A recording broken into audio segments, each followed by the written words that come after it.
Muy buenas. Seguimos justo donde lo dejamos. Ya hemos visto los fundamentos de la codificación y la modulación, así que ahora vamos a subir de nivel. Vamos a descubrir esas técnicas avanzadas que nos permiten, pues enviar más datos y sobre todo mucho más rápido. Venga, vamos al lío. Arrancamos viendo cómo podemos hacer que nuestras transmisiones sean mucho más eficientes. La clave está en codificar más de un bit en cada cambio de la señal. Aquí se ve perfectamente la idea detrás de la modulación por desplazamiento de fase, o PSK. Es un concepto brillante, la verdad. Cada vez que la señal digital cambia, de 0 a 1 o de 1 a 0, ¡chas!, la fase de la onda portadora se invierte al instante. Lo que vemos aquí es la versión más básica. Cada elemento de la señal, lo que llamamos símbolo, solo puede tener dos estados, o es un 0 o es un 1. ¿Funciona? Sí, pero no es lo que se dice eficiente. Y claro, esto nos lleva a la pregunta del millón. ¿Cómo podemos meter más información en el mismo tiempo sin tener que usar más ancho de banda? Pues la respuesta es la modulación por desplazamiento de fase en cuadratura, o QPSK. Es sencillo. En lugar de usar solo dos ángulos de fase, usamos 4. Y al hacer eso, de repente, cada símbolo puede representar 2 bits. O sea, acabamos de duplicar la velocidad de transmisión, así, de golpe. Pero, ¿y si le damos otra vuelta de tuerca? ¿Qué pasa si además de cambiar la fase también cambiamos la amplitud, o sea, la potencia de la señal?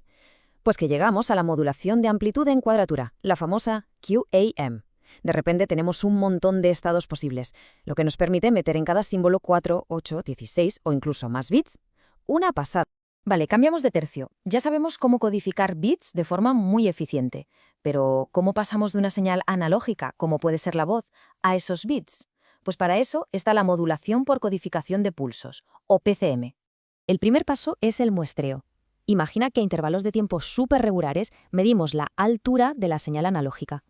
Lo que obtenemos es una serie de pulsos y la altura de cada pulso es el valor de la señal en ese preciso instante. A esto se le llama modulación por amplitud de pulsos, o PAM. El segundo paso es la cuantización.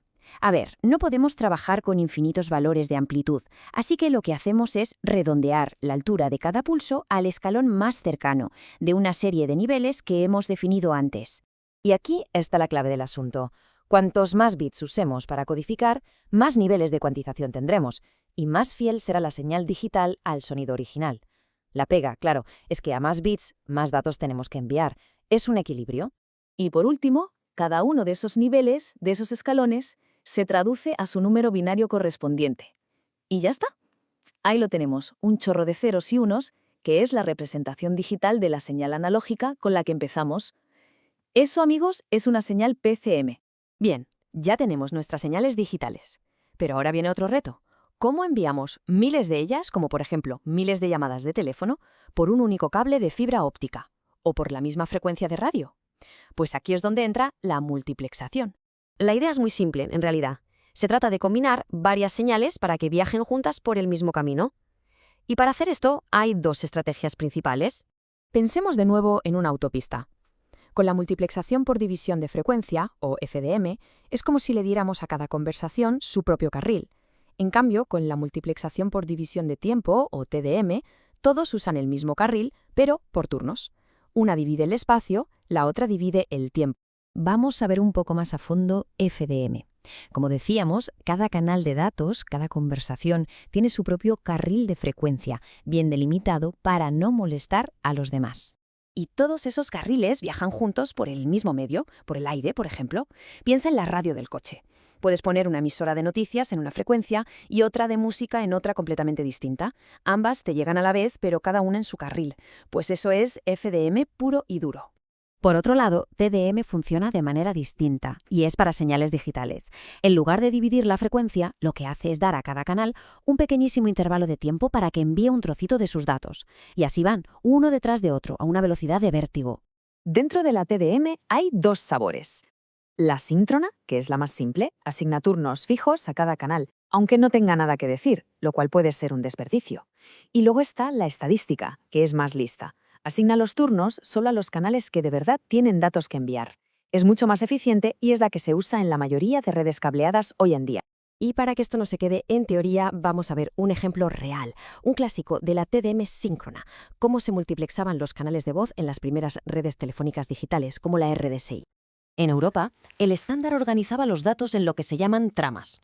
Cada trama duraba 125 microsegundos y se dividía en 32 ranuras de tiempo. Ojo, no todas eran para voz. Algunas se reservaban para sincronizar la red y para la señalización. Si hacemos las cuentas, con 32 ranuras y cada una transportando 8 bits en cada trama, el resultado es una velocidad total de transmisión de 2048 megabits por segundo. Y como curiosidad, el estándar que se usaba en Estados Unidos y Japón era un poco diferente. Su trama solo tenía 24 ranuras de tiempo, una decisión que se tomó en su día por cómo eran las infraestructuras que ya tenían montadas. Con esas 24 ranuras y añadiendo un bit extra por trama para la sincronización, la velocidad total de este estándar se quedaba un poquito por debajo, en 1544 megabits por segundo. Y aquí está lo realmente interesante. Aunque estas tecnologías nos parezcan de otra época, la idea fundamental de dividir un recurso, ya sea por frecuencia o por tiempo, sigue siendo la base de casi todo lo que usamos hoy. Desde cómo un móvil se conecta a una antena 5G hasta cómo nuestro router Wi-Fi gestiona todos los dispositivos de casa. Estos principios siguen ahí trabajando en silencio para que nuestro mundo conectado funcione. La gran pregunta es, claro, ¿qué nuevas formas de aplicarlos veremos en el futuro?